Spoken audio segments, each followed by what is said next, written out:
Hey, what's going on guys? My name's Anthony or Big B Stats and welcome back to another Hytale video for you guys here today. And today I'm going to be going over how the World Gen works. They released a blog post about the whole World Gen. So what I'm going to be doing is I'm going to be sharing my opinions, going over it and informing you guys on how exactly it's going to work. Also, if you can, drop the video, like, and share it. It is much appreciated and shows your support for the channel. So there will be a lot to cover in today's video. So make sure you grab yourself a coffee or a glass of water, sit back, relax, and let's get straight into it. So Hytale, of course, created by the Hypixel team. Have you ever played any of the Hypixel servers on Minecraft? This is the team that created this brand new game, Hytale, which is going to be coming out. I'll be showing some videos down below in the description along with the blog post as well, but I'm going to be going over everything that's in the blog post now. So they released this, the Hytale team, about the World Gen introduction because, you know, the trailer was released. The trailer was just fantastic. I gotta admit, it was just like the right amount to show, but not too much to show. So Hypixel, if you're watching this, great job on the trailer. Amazing on Hytale team. Awesome.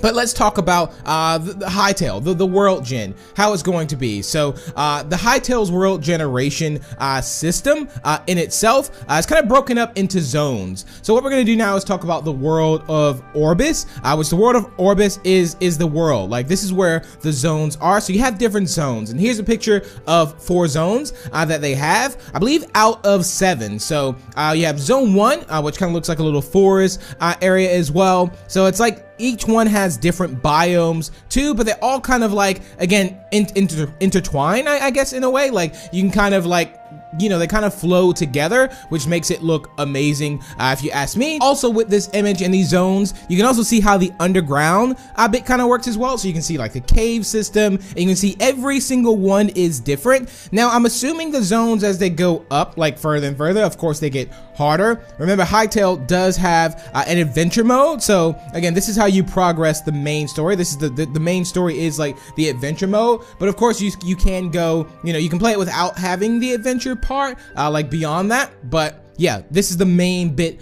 of it. So if you get, just in case you're wondering, you know, is it a game that you can just hop in and just do whatever you want? I believe there is I don't know if there's a point in time when you can do that, or if you can just straight do that. I'm sure they give you the option to just straight do that. And if you want to do the adventure, you can also do the adventure. But seeing all the caves and dungeons of this is just awesome. And if you look at Zone 4, looks completely different from Zone 1. So I would definitely say that they did a great job designing these dungeons and cave systems underground. It makes it just really exciting to see this concept art and to see exactly how it's going to work. It looks like there's just a lot of things to look at, a lot of good things to experience, and also a lot of danger in itself as well. So let's talk about one of the zones. So what we're going to do is look at Zone 1 as well, which is filled with forests, lakes, hills, ravines, and such things like that. Now again, with the World Gen system, it ties them together, so you won't even really be able to kind of tell. So it looks super good, and again, like, the colors of it look awesome. There's nothing really bad I can say about how it's really presented, or, you know, on how it's, you know, on how it looks. It looks colorful, it looks nice, it looks vibrant, and I think that, you know, this is gonna be awesome. Like, look at the orange trees you got there. Like, there's also some prefabs there, which we'll cover as well, if you can see in this image. So there's a lot of things here, and it just looks awesome. I gotta admit, like, it looks very good. And then if we take a look at, you know, some other zones, like some of the icy bits as well, and even from the trailer, we saw that these zones may have bosses too. Well, at least I know there was that ice kind of boss, so I'm assuming that there was a boss at the end of that zone. I mean, it would be cool, like, after to advance kind of to each zone, you kind of have to fight and go through that and, like, you know, defeat that boss and kind of move on. But the cool thing about this is that each zone has its own furniture set. So you know, Zone 1 has its own furniture set, Zone 2 has its own furniture set. So that means, like, you can build, of course, different things out of other things. It also has, you know, different NPC races, also different creatures, different bugs, weather's different, plant life is also different as well. And again, exploring each, like, cave in these places will be completely different. So do bear that in mind, that nothing is really going to be the same, which makes it good for replay value. Like, I think one of the coolest things about replay value is that, you know, things aren't really, you know, the same. Like, if you take, for instance, this is a side topic, but just like, let's say, Battle Royale, where you're playing with a bunch of people, or even just games like Bed Wars or anything like that, where people are involved and things are different. you know, it has a lot of replay value because there's nothing that's kind of like set rules. Like everyone's different, so everyone will always play different almost each game. Things will sometimes be the same, but overall things will be different. So I think it's gonna have some really good replay value, hopefully. And they also have like coastal areas and deep ocean, which is also cool. And it says zones have different coastal features, including specific biomes for the shoreline. Now that's important too. So each shoreline, again, will have a different biome. So like, let's say in zone 3, you have this mountainous coast here. And if we take a look at another zone, you have, you know, a completely different one. So Zone 2, like the sands, you can see is just completely different. So you get that new feeling for each time you kind of go to the shoreline, especially in each zone that you go to. So again, nothing really seems to be the same, and nothing really seems to be repetitive as well. I think even if you were to beat the adventure mode and you were to go back and play the adventure mode again, it would be completely different. So do bear that in mind too. But this is exciting, seeing all these images and seeing, you know, it's finally coming together. And again, hopefully the next few videos we'll be talking about, you know, release dates or you know, that stuff, but that will be a while. I'm still patient. But yeah, here we go. So they also have some more unique world gen elements that also, you know, continue on even when you go under the water. So when you go into the water, it doesn't really stop there. You can go even further. So I believe they have something that you call the ocean shelf, which is actually a sudden drop off at the edge of each zone that leads you to the deep ocean. So you can actually go to the deep ocean, which is very, very dangerous. And it's also a zone all by itself. So it's not one of the zones. It's just, it's its own zone called the deep ocean. Super dangerous, but it also has its rewards. So that's also something super cool and kind of gives, you know, the player that feel of, if I really want to up it up a notch, I can go down into this deep ocean and see if I have what it takes to, you know, take out these dangers and get these rewards. I think it's amazing. The way it sounds, I think you definitely maybe want to level up before you do that. But overall, I mean, if you want to risk it, go risk it. I mean, you got to have fun. You got to take some risk.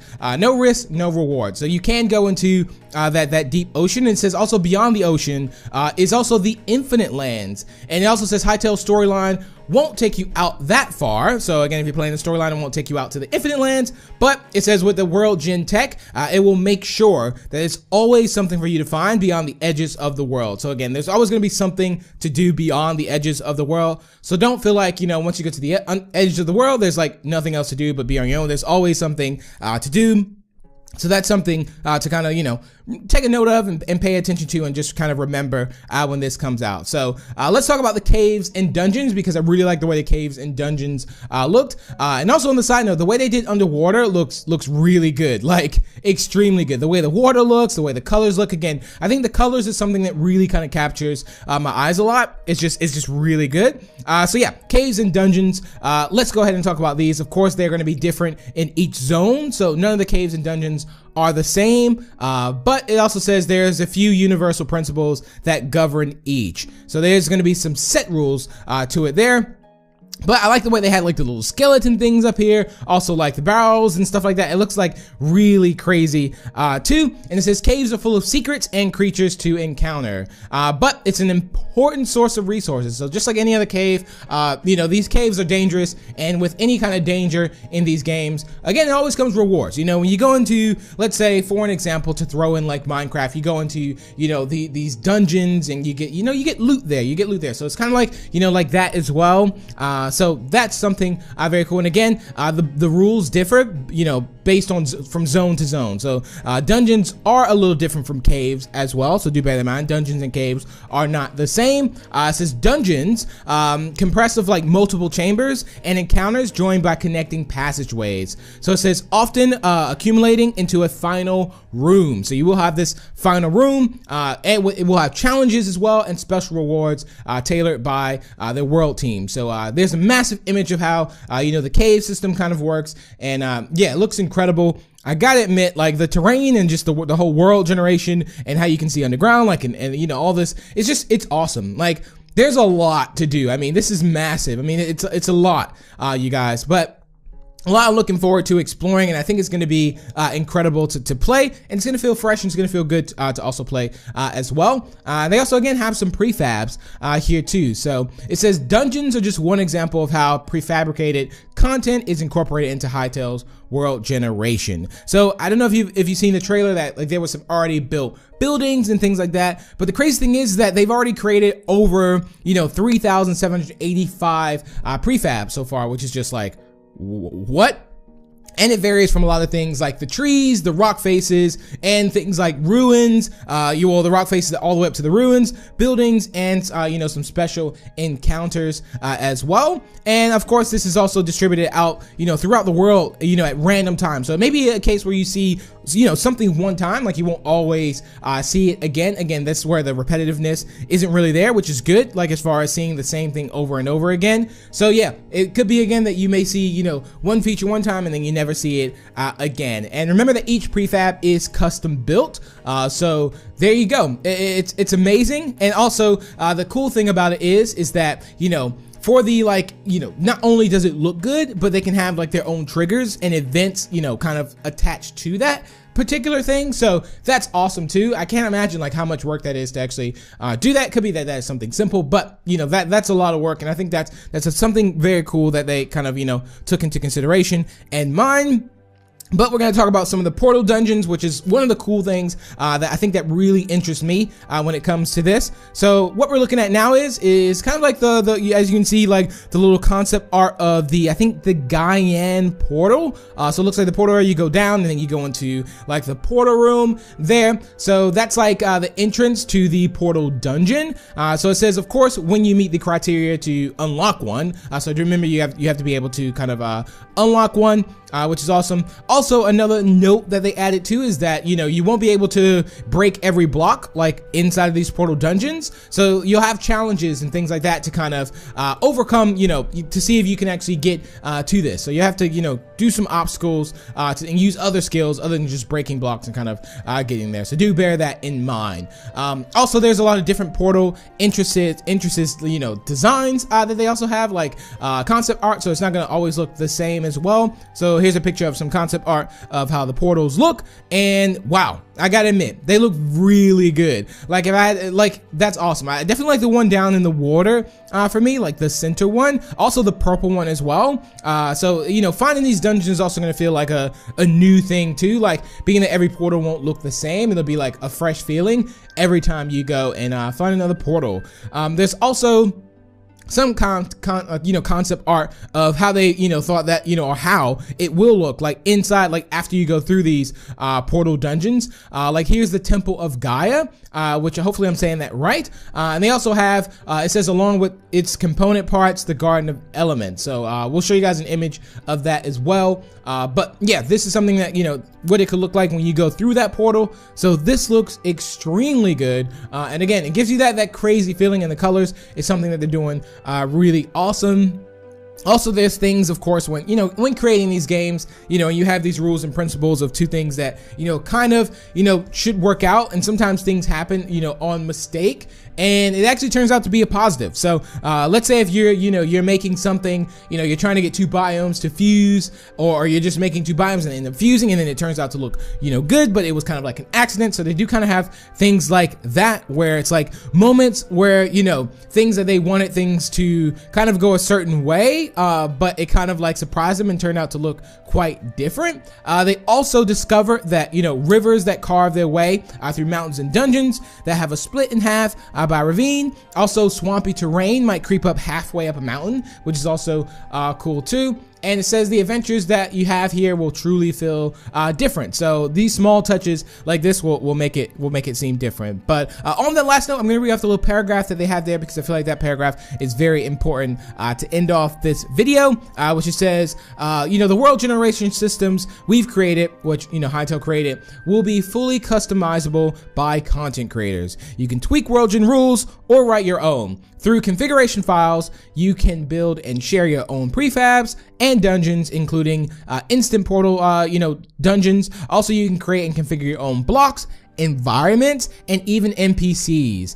Combining all these options together gives content creators the power to craft biomes, zones, and ultimately worlds of their own. And that is it for the blog post. I gotta admit, guys, this is awesome. This is a good blog post to read.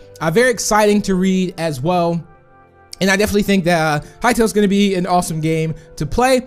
So let me know what you guys thought of all that. That could have been a lot of information to take in, but hopefully you have left today's video with a little bit more knowledge on what's going on with Hytale. I will also put the blog post down below in the description if you want to go over it yourself. Take some time to read it and get a better understanding of it. But I've covered almost everything. But again, go read it for yourself, check it out, and let me know what you guys thought of it too, and if you're excited to play the game. But that's gonna wrap it up for today's video, guys. Thank you all so much for tuning in. Remember to leave a like and share it. Also, feel free to subscribe for more, and if you are new to the channel, and if you want to stay up to date with more Hytale news and more. And I will see you all in the next video. Bye!